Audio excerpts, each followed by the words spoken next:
Well, it's been a little over a year since Hurricane Harvey hit the Gulf Coast, and a group's now using nature to help victims deal with the traumatic experience. KVU's Juan Rodriguez explains how a campsite's helping others overcome mental health problems. That's right, Chris. The idea is to turn tragic memories into something positive.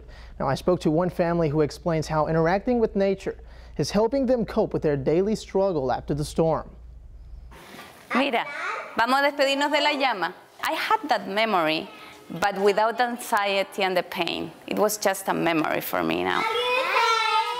Forgetting about the damage done by Harvey has been tough for Antonieta Codis and her family. You see all these, bad things that happen and you think it will never happen to me.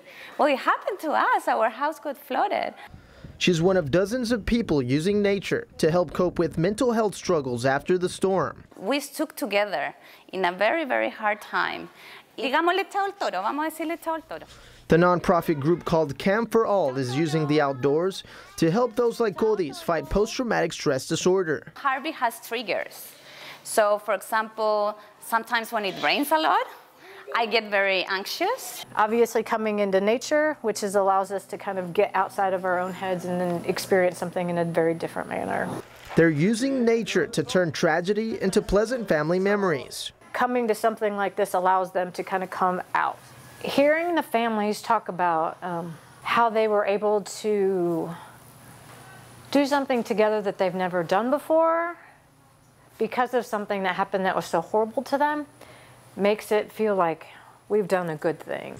Hoping to bring relief, peace, and calm to their minds. No, esa es la gallina. Ah, chao gallina. Muy bien. Dr. Gomez encourages anyone dealing with mental stress to speak up about your feelings. She says being vocal will help reduce the problem. In studio, Juan Rodriguez, KVU News.